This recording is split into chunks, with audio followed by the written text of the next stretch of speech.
What's up, guys? So we're going to be talking about heart failure fears, basically with health anxiety and hypochondria. Go ahead and smash that like button down below if you're ready to kick anxiety in the butt, and leave me a comment down there and let me know if this is something that you have worried about in the past or currently going through it right now. So the first 2 to 2.5 years of my health anxiety days, I was primarily worried about my heart attacks, strokes. I was worried about hypertension. I was worried about arrhythmias. Guys, my heart rate would always be like 90 to 95 or higher whenever I would be chill. I mean, I wasn't really chill. My subconscious was still stressed out, but consciously I thought everything was okay, but my heart rate was still that fast. That was very concerning for me. And then whenever I would have panic attacks, it would shoot up anywhere from like 140 to almost 200. My blood pressure, guys, would always be like 130 to 150, 155 whenever I was chill. And whenever I would actually have panic attacks, it would shoot up a lot higher than that. And that's no joke, guys. That was my life. It was so stressful. I had every type of chest pain that there was: dull ache, crushing, radiating, stabbing, sharp pain. I'd have chest pain on the top part of my chest, the bottom part, the left, the middle, the right. I would have shooting pains down my arms and legs. I would have pins and needle feeling all over. I would have numbness in my left arm. I would even have symptoms like the jaw pain. So I had classic symptoms of a heart attack, and I also had classic symptoms of a panic attack. Tough thing is, they're hard to decipher. So like many of us do, we Google, we try to figure these things out on our own. So I was very self-convincing. I was obsessed, very irrational. I was always self-diagnosing myself with things. But the first 2 years, it was mainly over my heart. So I would go to the hospital many times, many ER visits, doctor's visits, many tests, EKGs, blood tests, stress tests, you name it, I did it. The whole 9 yards. I was basically strung out on this health anxiety kick. Health anxiety kick, right? As if it's healthy or something. But now, talking about the heart failure thing, I wanted to kind of hopefully give some of you guys some reassurance as best as I can. I'm not a doctor, so full disclaimer here. Do not ask me to diagnose you with anything, because I won't do it.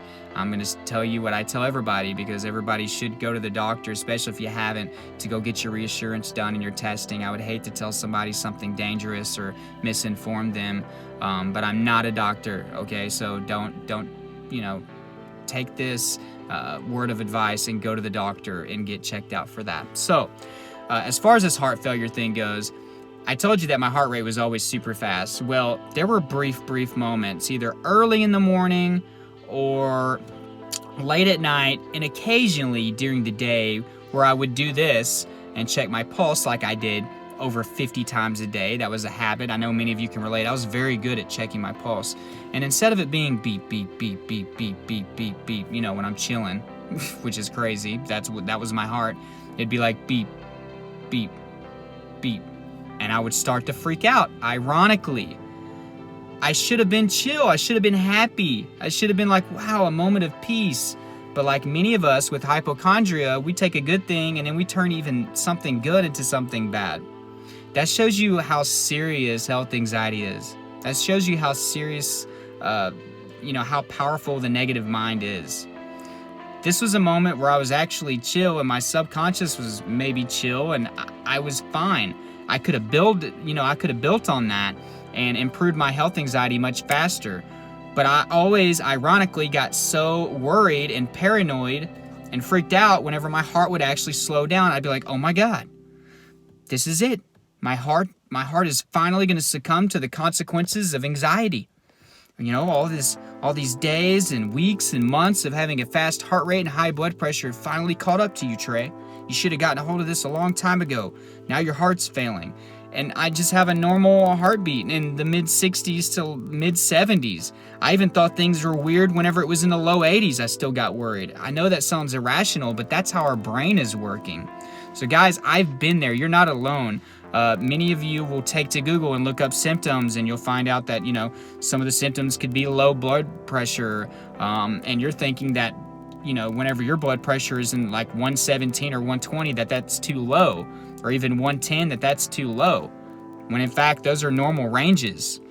But it's taboo to you because you're used to your blood pressure being high. And many of you are seeing that your heart rate's anywhere from 60 to 80, and you're freaked out because your heart rate is always usually high. So why is it now slow? When in fact, maybe you just have a brief moment of peace. And I wish I would have taken advantage of those days or those moments and built on that and showed gratitude.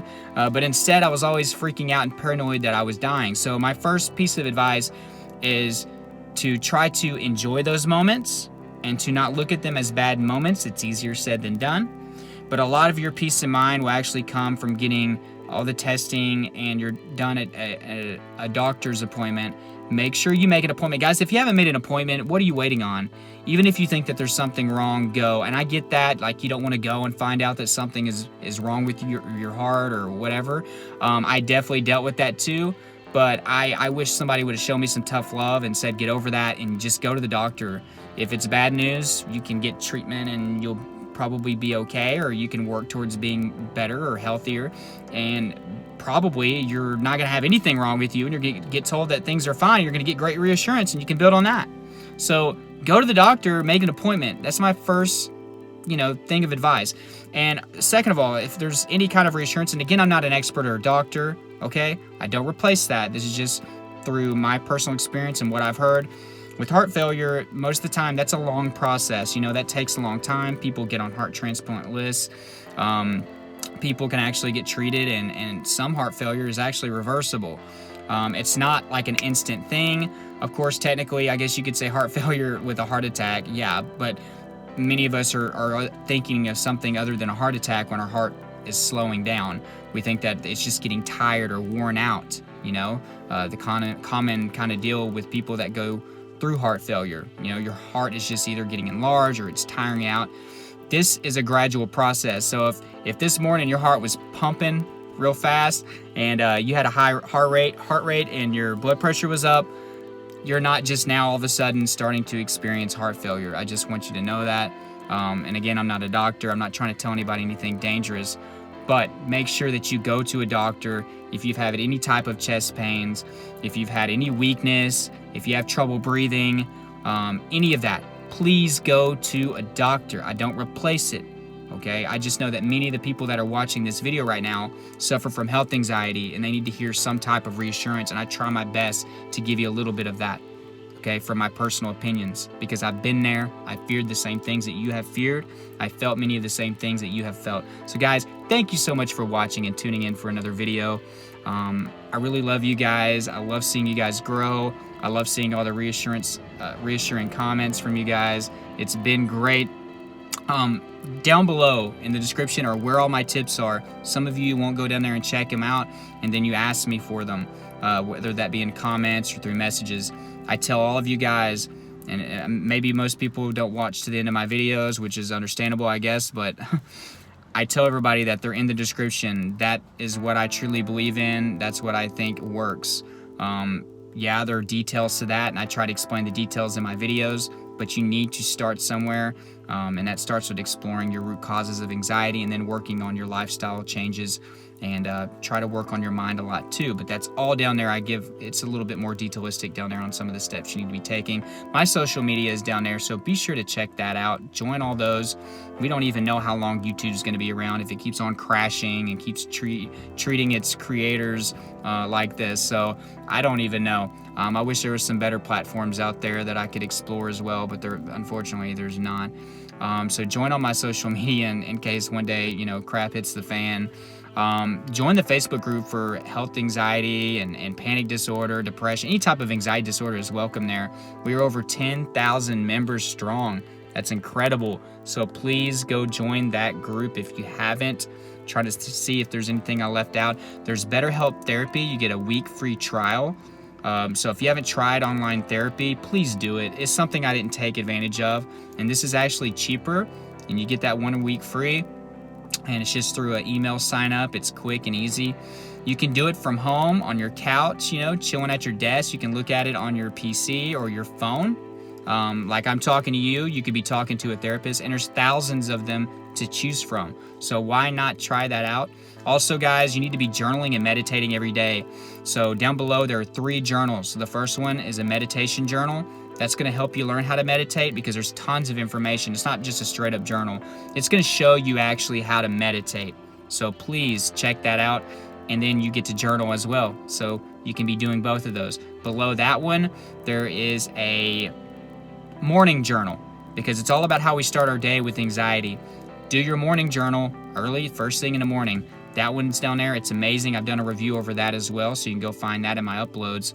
Also, there's a fat loss and nutrition journal to get your diet right, because that's a big deal whenever you're trying to overcome anxiety. Guys, thank you so much for watching this video. I love you guys. I'll talk to you next time.